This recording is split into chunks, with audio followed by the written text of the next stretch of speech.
বাসায় যদি এই মোমো তৈরি করা যায় তাহলে ফুডকার্ট কিংবা রেস্টুরেন্টের চেয়েও ভালো হয়। তো এই জন্য আমি নিয়ে নিলাম 1 কাপ ময়দা, তারপর দিয়ে দিলাম কর্নফ্লাওয়ার, পরিমাণ মতো লবণ, তারপরে একটু তেল দিয়ে মিক্স করে নেব।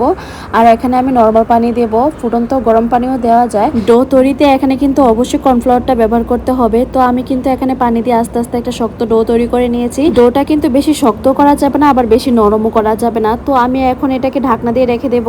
ভিতরের পুরটা এখন আমি তৈরি করে নেব। এখানে নিয়েছি আমি গাজর, পেঁয়াজ, কাঁচামরিচ, ধনেপাতা, তারপর আমি মাংস কিমা করে নিয়েছি। আর এখানে দিয়ে দিলাম পরিমাণ মতো সয়া সস, তারপর বারবিকিউ সস। বারবিকিউ সসটা অপশনাল, আপনারা না দিলেও পারেন, সমস্যা নেই। তারপরে এখানে দিয়ে দিলাম টমেটো সস, সাথে কিন্তু দিয়ে দিলাম আদা রসুন বাটা। তারপরে এখানে ভালোভাবে মিক্স করে নেব। আর হ্যাঁ, আপনারা যদি অথেন্টিক মোমোর টেস্ট নিতে চান তাহলে কিন্তু এখানে র চিকেনটা ইউজ করতে হবে।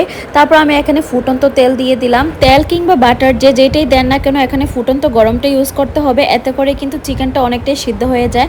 তারপর আমি এখানে রুটি বলে নিয়েছি পাতলা করে। তারপর আমি এখানে কুকি কাটার দিয়ে সুন্দর করে গোল করে কেটে নিয়েছি। আমি কিন্তু নিজেও মোমো শেপ সুন্দরভাবে দিতে পারি না, তাও চেষ্টা করেছি সুন্দর করার জন্য। আপনারা দেখলেই বুঝতে পারবেন কিভাবে দিয়েছি। আসলে এই জিনিসটা মুখে বোঝানো সম্ভব নয়, আপনি যত ভালো প্র্যাকটিস করতে পারবেন ততই সুন্দর হবে মোমোর শেপটা। আর যদি তাও না পারেন কোনো সমস্যা নেই, পুলি পিঠা বানানোর সময় যেভাবে বানান সেভাবে কিন্তু মোমোগুলো তৈরি করতে পারবেন, কোনো সমস্যা নাই। আপনারা চাইলে এই পর্যায়ে মোমোগুলো ফ্রোজেন করতে পারবেন। একটা বক্সের মধ্যে আলাদা আলাদা করে রেখে তারপরে এটাকে ডিপ ফ্রিজে রেখে দেবেন 2-3 ঘন্টার জন্য। তারপর নামিয়ে একটা জিপলক ব্যাগের মধ্যে কিন্তু এগুলো সংরক্ষণ করতে পারবেন, প্রায় 1 মাস ভালো থাকবে।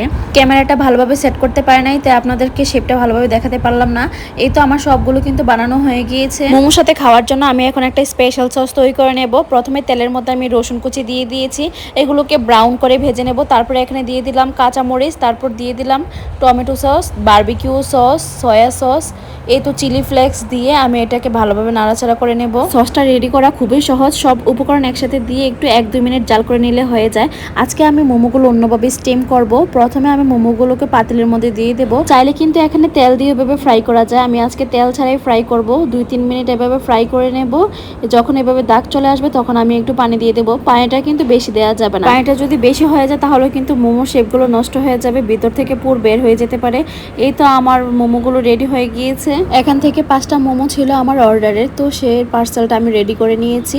তো যাই হোক, আর বাকিগুলো আমরা বাসায় খেয়েছিলাম। আমার আজকের এই রেসিপিটা আপনাদের কাছে কেমন লেগেছে অবশ্যই কমেন্ট করে জানাবেন। আর যারা যারা ট্রাই করেছেন আমাকে জানাবেন কেমন হয়েছে। আজকের মতো বিদায় নিচ্ছি, দেখা হবে অন্য কোনো রেসিপিতে। আল্লাহ হাফেজ।